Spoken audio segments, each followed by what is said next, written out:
Pemirsa, saya Nini Yudianti dari program studi akuntansi Universitas Sanata Dharma. Kali ini kita akan berbincang mengenai keuangan dan akuntansi.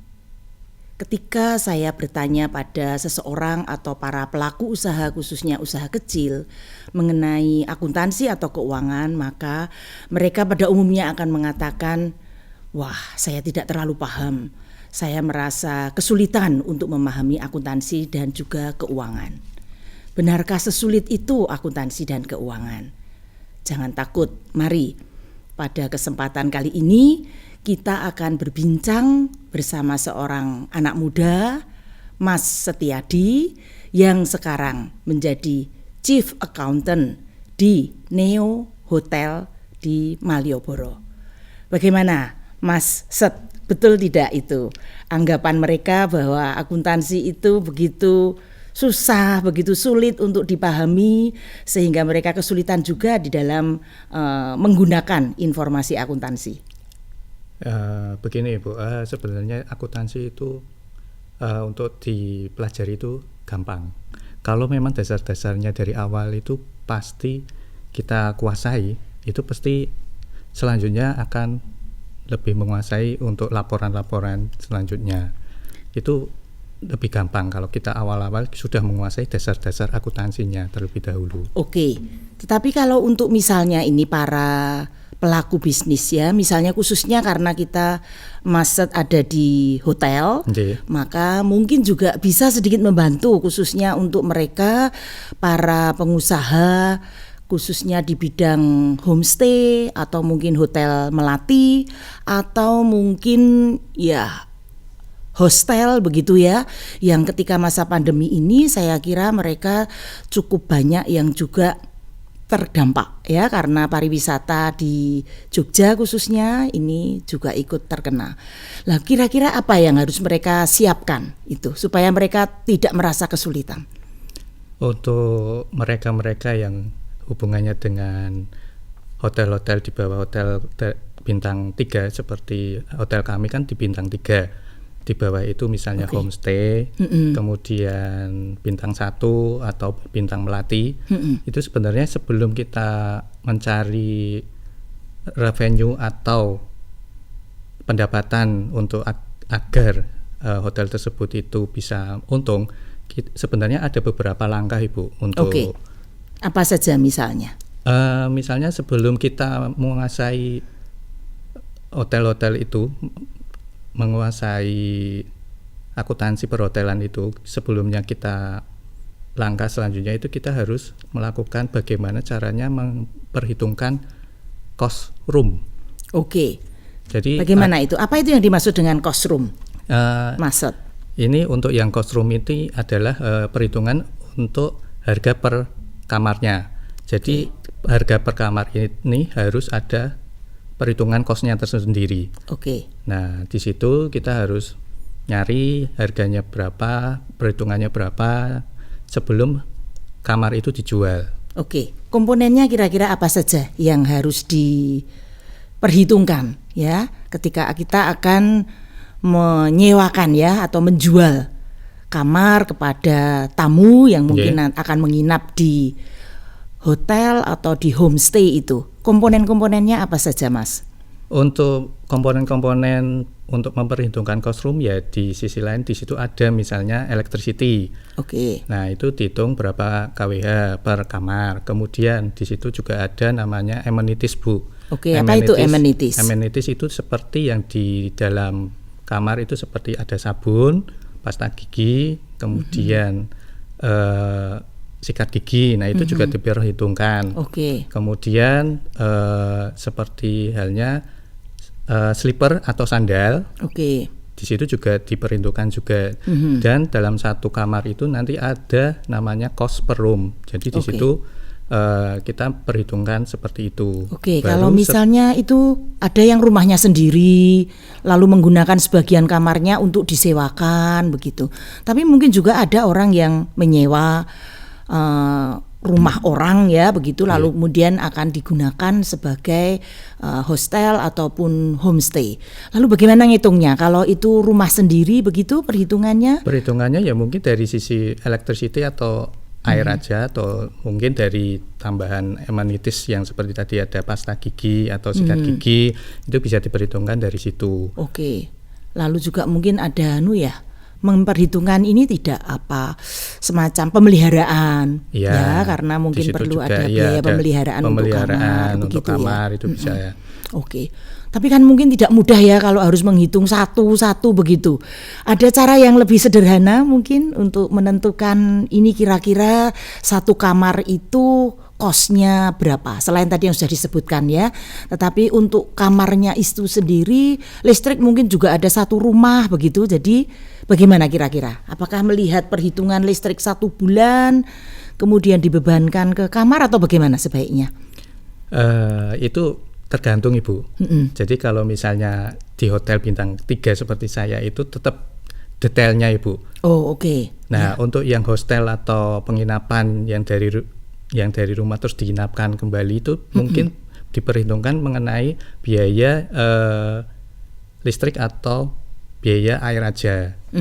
Di situ nanti akan diperhitungkan baru untuk dijualkan. Oke. Nah kalau sekarang sudah ketemu misalnya ya, jadi tadi ada komponen amenities, ada biaya listrik, ada pemeliharaan, ada mungkin seperti ada sandal, handuk termasuk tidak ini? Handuk juga termasuk. Oh handuk juga masuk seperti itu ya. Dan juga ini tergantung hotelnya juga atau homestay-nya. Apakah satu kamar itu sudah termasuk include sarapan atau tidak? Oh oke.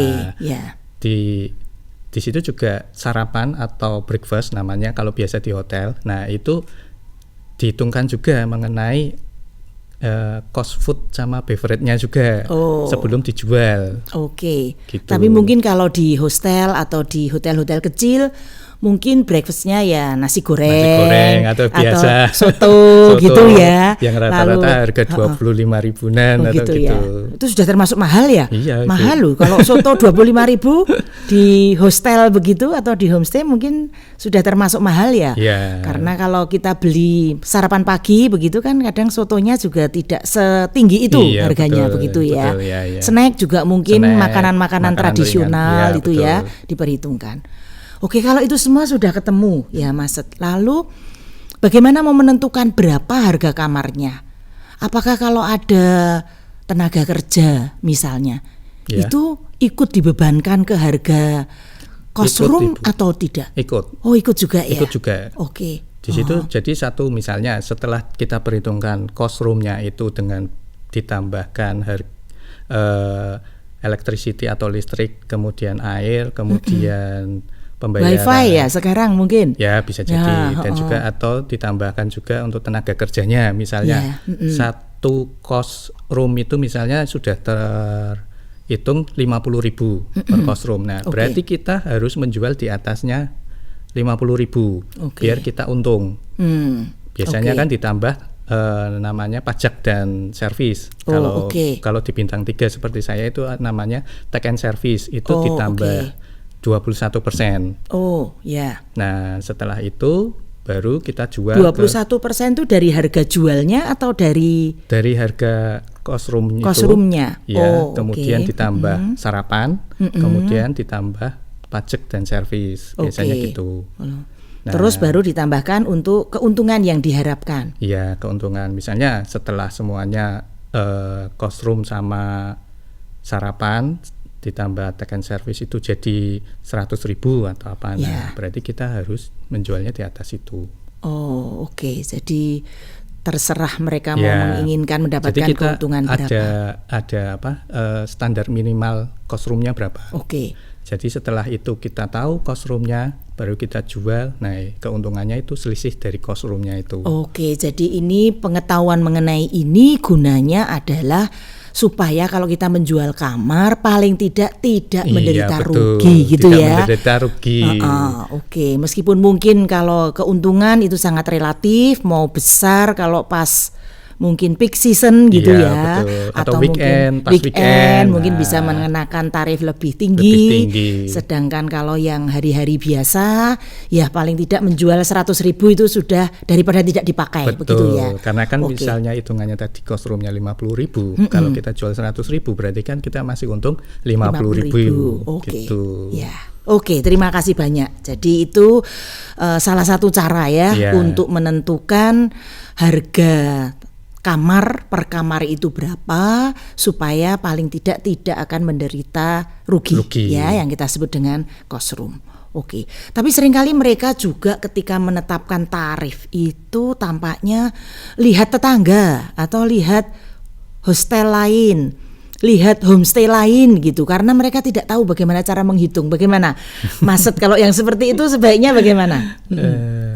Kita juga kalau di bintang 3 juga kita lihat untuk market segmen lainnya juga. Oke, gitu. ya. Jadi tetangga-tetangga misalnya dari sisi misalnya kita ada namanya hotel X gitu ya. Ya. Itu 500.000 dan kita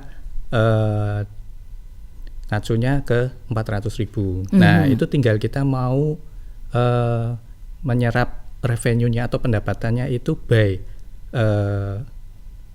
revenue-nya by okupansi atau Oke. revenue by harga. Oke. Kalau okupansi atau disebut dengan pembeli yang banyak, nah itu berapa? Kalau memang biasanya itu terbalik, Bu. Oh, Jadi kalau maksudnya, okupansinya tinggi, tinggi. biasanya harganya murah. oke, Gitu. ya. Kalau okupansinya rendah, biasanya harganya mahal. Mahal, Nah, oke, itu. ya. Jadi tergantung kita ngecek di tetangga sebelah juga. Ya, strategi juga ya Strategi untuk juga, menjual gitu. kamar ya, Iya. daripada tidak laku, karena kalau kamar itu tidak dijual pada satu hari tertentu Betul. berarti tidak bisa disimpan. Betul. Ya, oke. Karena kan di situ juga ada namanya cost room itu kan tetap jalan. Kita Tetap harus jalan, bayar ya. listrik dan sebagainya Ya, gitu loh, Bu. betul. Oke. Dan itu tergantung kita menanggapinya juga. Oke, wah, saya kira mudah-mudahan bisa menambah pengetahuan ya. Selain itu, Mas Set, kalau sekarang misalnya tadi kita sudah tahu cost room-nya, lalu mungkin kita sudah mulai mengundang, mengajak, mempromosikan sehingga ada orang yang datang. Ada keluhan begini, bagaimana ya caranya supaya tamu yang datang itu bayar beneran? Karena mungkin juga ada yang tidak memesan lebih dulu, tetapi langsung datang begitu. Apakah sebaiknya bagaimana sebetulnya prosedurnya itu, dan itu tidak dianggap salah begitu ya? Kalau ada tamu datang, itu katanya ada kekhawatiran kalau nanti mendadak tamunya menghilang dan belum gitu, membayar, gitu. misalnya seperti itu. Ada ya seperti itu? Ada, Ibu. Ya. Tapi sebelumnya kita harus make sure juga sebelum check in biasanya kita telepon personnya apakah menginap atau tidak. Dan kalau memang mau menginap berarti kita harus mengajukan seperti deposit dari tamu. Oke. Agar si tamu itu tetap bayar walaupun itu 50% deposit gitu loh. Agar juga tamu tersebut tidak langsung hilang, karena kan kepikiran saya sudah bayar 50% gitu loh. Berarti kan memang harus bayar full. Nah, itu dari sisi kita seperti itu, Bu. Kita mengenakan deposit atau bayar di muka 50% sebelum tamu check out. Biasanya gitu. Bahkan kalau pesan online itu seringkali malah sudah harus bayar penuh ya? Iya, malah kalau online pasti harus bayar penuh. Jadi aman kalau lewat online. Tapi kalau memang tamu yang check in mendadak gitu loh. Nah, atau namanya kalau di kita walk in guest. Walk in guest. Nah, itu biasanya kita meminta untuk 50% sebelum check out gitu. Ya, dan nanti ketika check out diharapkan akan melunasi. Harus melunasi. Syukur-syukur kalau ketika check in sudah langsung harus membayar lunas ya. Membayar lunas. Kira-kira mau berapa malam. Betul. Dan diharapkan minimal deposit ya 50% dari harga kamar gitu loh. Ya, saya kira itu strategi yang juga memang bisa dipilih ya. Lalu kalau metode-metode pembayarannya itu kira-kira bagaimana ya? Semua apakah cash, debit, dan mungkin pakai apa saja kemungkinannya? Kartu kredit atau apa, supaya betul-betul bahwa kalau tidak keluar dalam bentuk uang cash begitu, itu juga memang nanti pasti terbayar. Kalau di kita itu ada beberapa tipe pembayaran, Ibu. Oh, oke. Nah, seperti misalnya namanya kartu kredit. Itu biasanya kita pakai kartu kredit. Kemudian selain cash. Nah, kemudian namanya ada yang namanya transaksi cash ledger. Oh, oke. Cash ledger. Cash ledger, oke. Dan juga ada namanya city ledger. Oke. Kemudian ada namanya employee ledger. Oke. Kemudian ada namanya government ledger, itu yang pembayaran lewat pemerintah. Oke. Itu biasanya kalau government ledger itu 1 bulan. 30 1 bulan hari nanti akan dilunasi. Oke. Kemudian kalau misalnya city ledger itu juga piutang. Itu dari sistem online travel agent yang biasanya kita tagih, kemudian baru kita dapat pembayaran dari OTA yang offline, bukan online. Oh, oke. Itu juga relatif aman ya? Relatif aman. Oke. Karena kita menagih lewat namanya city ledger tersebut. Oke. Lalu kalau ini terutama untuk yang pribadi-pribadi ya, yang kemungkinan bisa itu kita ya kalau pribadi mending langsung aja cash, Bu. Gitu ya. Atau kartu kredit. Oke. Gitu loh. Ya. Nanti biar takutnya kan mereka malah pergi. Ya, karena tidak bisa mengawasi tamu 24 jam ya. Mengawasi tamu 24 jam. Ya, oke. Terima kasih banyak.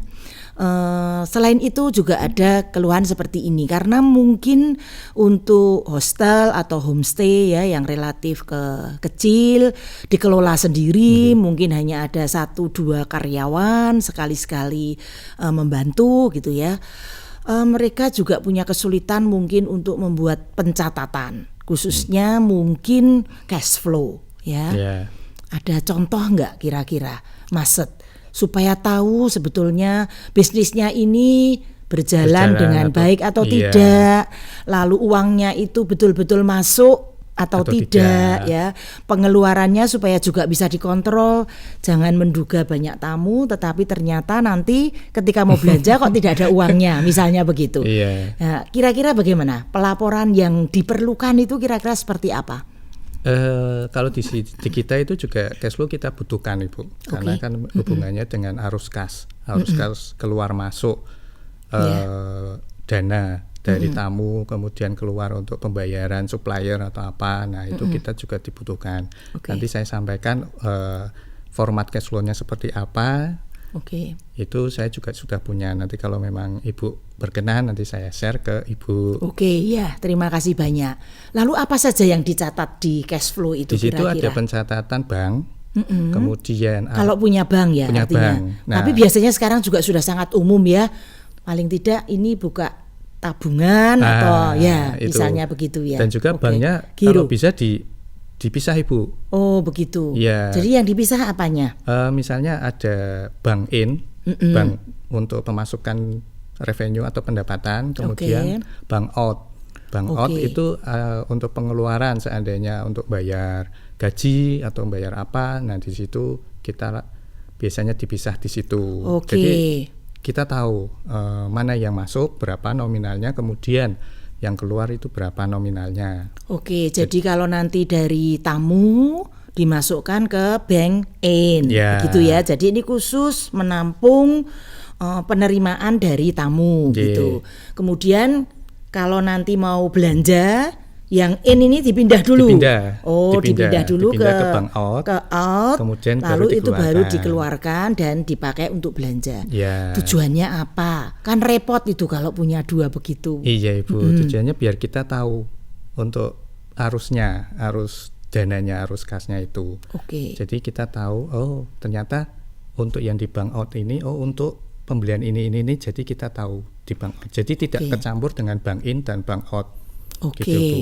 Jadi kita tahu yang masuk berapa nominalnya, kemudian yang keluar berapa nominalnya. Kalau dicampur kan jadi jelek, Ibu. Gitu ya. Kacau ya. Bisa mengacaukan ya. Iya, betul. Ini pengeluaran untuk apa? Ini betul. Masuknya dari mana saja gitu ya. Untuk apa? Pencatatannya menjadi kurang cermat begitu ya. Tetapi kalau juga selain itu menerima uang cash, lalu sarannya bagaimana?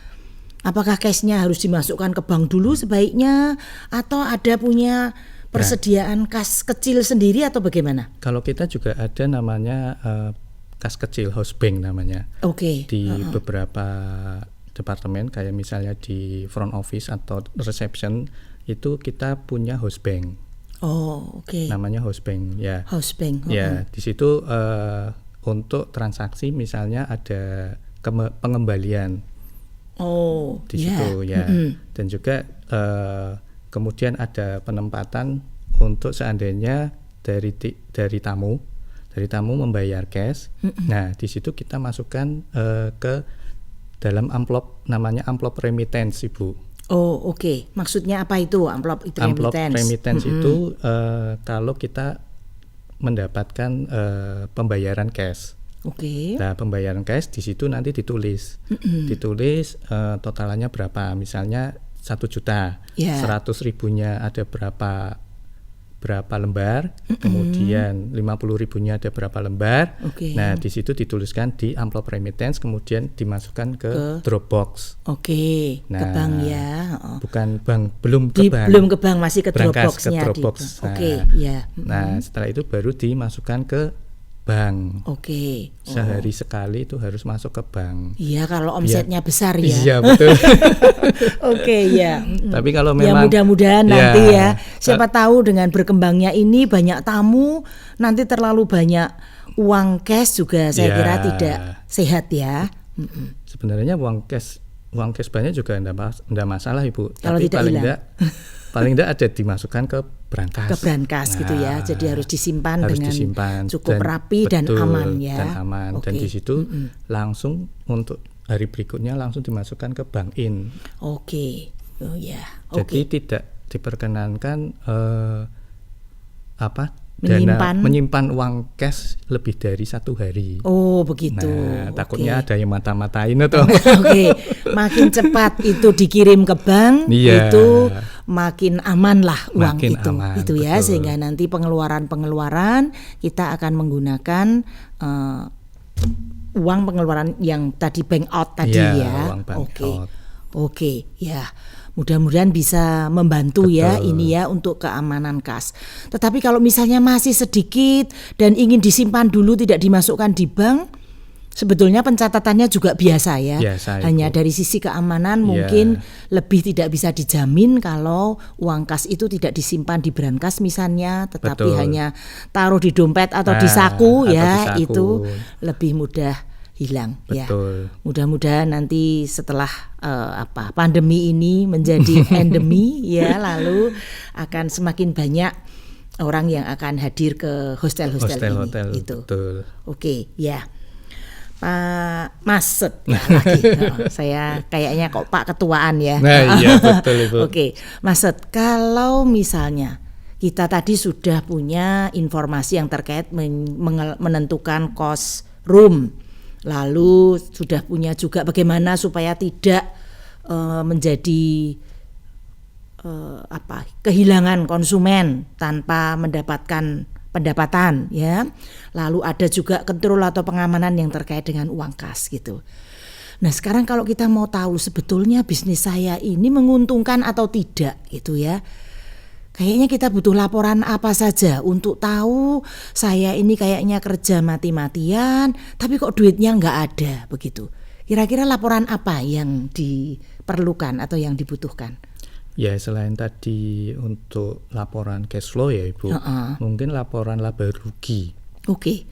Laporan laba rugi itu memang harus untuk setiap akhir bulan kita tahu pendapatan kita berapa, kemudian biaya-biaya yang dikeluarkan untuk hostel atau lain bintang 1 homestay itu berapa. Nah, kemudian selain itu juga ada sebenarnya banyak laporan-laporan yang perlu dibutuhkan. Selain laporan. Mas punya contohnya enggak itu? Kalau laporan laba rugi saya punya. Oke. Kira-kira komponennya apa saja tuh yang dibuat untuk laporan laba rugi? Kalau tadi disebutkan bulanan ya. Ya, bulanan. Sebaiknya dibuat bulanan. Ya, 1 bulan sekali. Akhir bulan begitu merekap itu. Jadi ya, pendapatan, kemudian pendapatan itu bisa diperoleh dari mana saja? Pendapatan apa saja? itu diperoleh dari jasa sewa kamar itu Ibu. Oke, kamar. Kemudian dari makan minuman, penjualan makan minuman. Oke. Kemudian mungkin ada lain-lain, pendapatan lain-lain, misalnya kalau kita ada bisnis center atau namanya kalau misalnya fotokopian di situ ada misalnya kan. Oke. Nah, kemudian atau pendapatan telepon, kalau minta dari sisi tamu minta telepon keluar. Nah, kan pasti kena cas. Oke. Nah, misalnya begitu pinjam dari hostel tersebut. Begitu. Nah, oke. Itu. Mungkin juga kalau menjual souvenir Bisa jadi di situ ya. Ya. Atau mungkin laundry juga dimungkinkan ya. Jadi semua yang diperoleh dari tamu itu kita akan rangkum semuanya, mencatat itu semuanya, dan kita masukkan sebagai pendapatan. Begitu ya. Tapi kan kita harus mengingat-ingat itu ya. Tadi pendapatannya apa saja, berarti minimal harus memiliki catatan pertama kali supaya pendapatan itu tidak lupa, tidak langsung terima, mesti harus buat ada nota ya, bisa seperti itu ya, meskipun sederhana. Oke, mungkin sebaiknya misalnya tanda terima gitu, misalnya pada waktu menyerahkan itu nota-nota atau tanda terima juga bisa dibikin. Oke, seperti itu ya. Betul. Dibuat nota sederhana ya. Aja. Nah, kalau nanti Mas ada juga contohnya, mungkin saya bisa diberi kira-kira nota gitu ya, bentuk nota tuh seperti ini. Betul. Kemudian bentuk tanda terima seperti ini. Betul. Lalu ini menunjukkan ini loh kalau pendapatan yang dari jasa kamar modelnya seperti ini, pendapatan yang lain-lain tadi yang macam-macam, entah dari laundry atau mungkin dari makanan. Betul. Dari apa ya, ada contoh itu. Oke, kemudian itu rangkum jadi satu. Misalnya kalau kita ada di bulan Agustus, berarti dari 1 Agustus sampai dengan 31 Agustus. Dicampur semuanya jadi satu dengan detailnya gitu. Betul. Terus itu bagaimanakan setelah ketemu pendapatannya, lalu berikutnya? Kemudian kita di sisi pendapatan kita kan ngeluarin biaya. Nah, biaya-biaya yang seperti tadi biaya-biaya food makanan minuman. Okay. Nah, kemudian laundry juga ada biaya untuk laundry. Nah, telepon juga ada biaya atau kos. Kalau di sistem kami namanya kos. Ya, kalau hostel itu juga punya langganan wifi, itu juga termasuk gitu ya. Setelah pendapatan kemudian dikurangi biaya, nah kemudian dikurangi namanya expense Ibu. Expense itu di luar biaya yang pas waktu itu untuk pendapatan. Oke. Jadi ada pendapatan dulu, kemudian dikurangi dengan itu kayak beban pokok begitu atau bagaimana? Ya, beban pokok dulu. Yang kamar terkait dengan kamar. Kemudian yang terkait dengan makanan minuman. Kemudian telepon. Nah, telepon itu yang langsung diterima oleh itu masuk tamu. Itu masuk ke kos atau biaya. Itu dulu biaya pokok gitu ya. Betul. Oke. Nah, kemudian dikurangi dengan biaya namanya expense. Expense itu biaya periode atau bagaimana? Yang gabungan gitu biayanya. Atau contohnya apa? Contohnya seperti untuk biaya kalau di kita itu namanya misalnya untuk penggajian. Oke, jadi masih ada beban gaji gitu. Oke. Kemudian ada namanya beban untuk listrik. Listrik. Itu juga dikurangi dari situ. Beban air juga. Oke. Nah, termasuk kalau cleaning misalnya, kamar mesti dibersihkan, masuk ke yang mana itu cleaning itu? Cleaning itu masuk ke expense. Yang bawah tadi ya? Yang bawah, setelah kos kemudian setelah expense. Yang kos pokok, kemudian masih ada cleaning. Ada lagi, apa lagi? Kayak listrik, lalu tadi itu wifi itu juga masuk gabungan di expense yang di bagian bawah setelah tadi dikurangi itu. Oke. Jadi kalau ini ada pendapatan semua dikurangi dengan kos dari HPP-nya itu, ketemunya apa dulu namanya? Ketemunya itu nanti laba kotor ya. Oke. Ya. Kemudian dikurangi dengan tadi biaya-biaya yang dipakai betul. Bersama operasional ya. Untuk operasional ya, biaya-biaya betul. operasional. Nah, itu juga harus jeli ya untuk memasukkan biaya itu.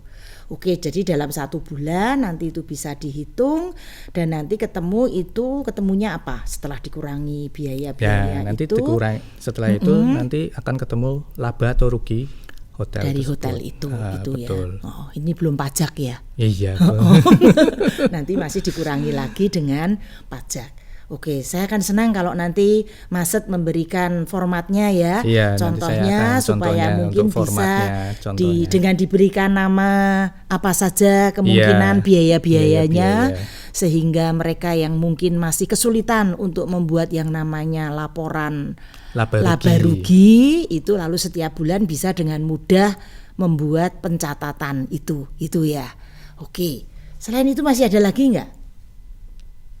Seperti itu aja Ibu. Itu ya. Iya, paling terakhir itu kita laporan laba rugi. Laporan laba rugi itu yang paling penting ya. Paling penting. Kalau kita perlu nggak sih sebetulnya membuat laporan kayak neraca kayak gitu itu? Itu juga perlu Ibu. Neraca. Itu hubungannya dengan laporannya kita. Di situ kan juga ada bank.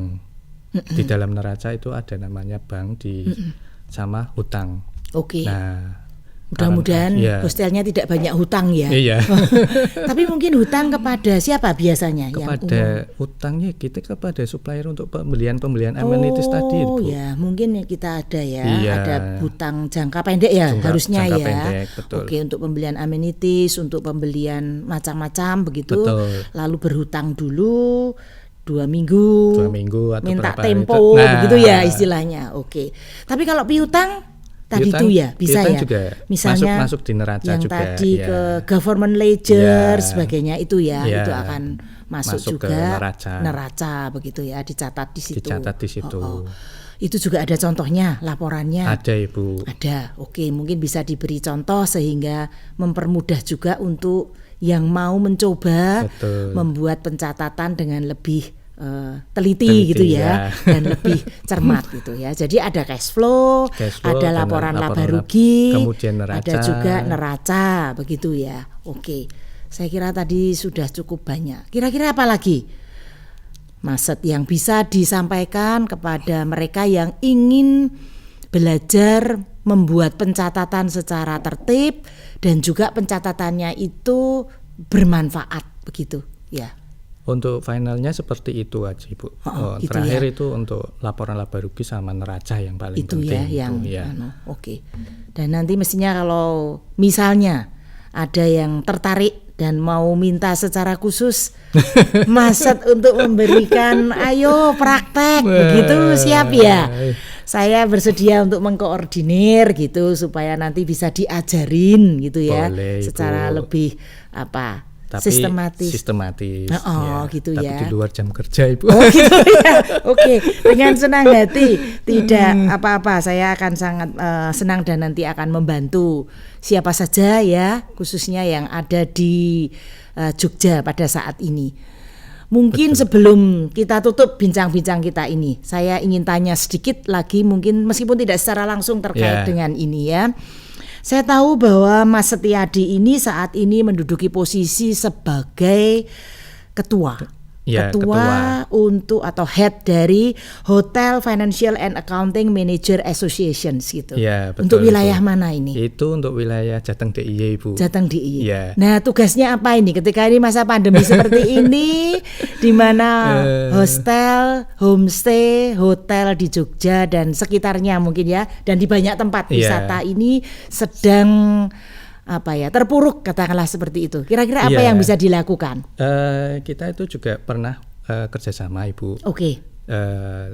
Kerjasama dengan universitas juga. Oke. Universitas juga di Solo, namanya Universitas Indonesia. Oke. Dan di situ kita juga tim kita itu juga mengajari untuk beberapa mengenai akuntansi perhotelan. Oh, ya. Gitu. Oke. Selain itu kita juga sharing-sharing ilmu aja, sharing-sharing ilmu untuk seandainya ada beberapa hotel, seandainya itu mau butuh ilmu atau apa, Sejateng DIY. Nah, kita sharing di situ. Mengenai akuntansi, perpajakan dan lain-lain yang hubungannya dengan keuangan. Intinya gitu. Ya. Wah, terima kasih banyak. Berarti nanti bisa kerjasama dengan Universitas Sanata Dharma ya, khususnya dengan kami teman-teman di bidang akuntansi. Betul. Dan juga keuangan, dan tidak keberatan ya kalau memberikan nanti kita akan pelatihan pelatihan ya, pelatihan bagi teman-teman yang membutuhkan secara gratis ya. Supaya mereka semangat mumpung sekarang sedang menunggu tamu sambil kita memperbaiki dan meningkatkan kemampuan di bidang keuangan. Sehingga nanti setelah pandemi ini lewat, maka diharapkan mereka juga sudah mahir untuk mengelola keuangan dan bisa menjalankan bisnisnya dengan baik gitu. Betul, ya. Ibu. Oke, mungkin itu bincang kita. Mari silakan, Mas Set masih akan menyampaikan penutup dan himbauan kepada teman-teman di dunia pariwisata dan hotel, khususnya pengusaha-pengusaha kecil. Apa yang mau disampaikan? Ya, pokoknya mengenai bidang akuntansi ya jangan terlalu seperti dijauhkan lah. Nah, akuntansi itu kalau kita memang sudah punya dasar dan sebagainya, ya kita pasti bisa untuk menjalankan laporan-laporan itu dengan cermat dan baik gitu. Oke, terima kasih banyak Mas Set. Saya kira apa yang sudah kita bahas kali ini mudah-mudahan bisa menginspirasi teman-teman semua, khususnya para pengelola hostel dan juga homestay, para pengusaha hotel kecil, bahwa kami akan membantu semua yang membutuhkan bagaimana mengelola keuangan dengan lebih sehat. Sampai ketemu pada bincang-bincang berikutnya. Terima kasih.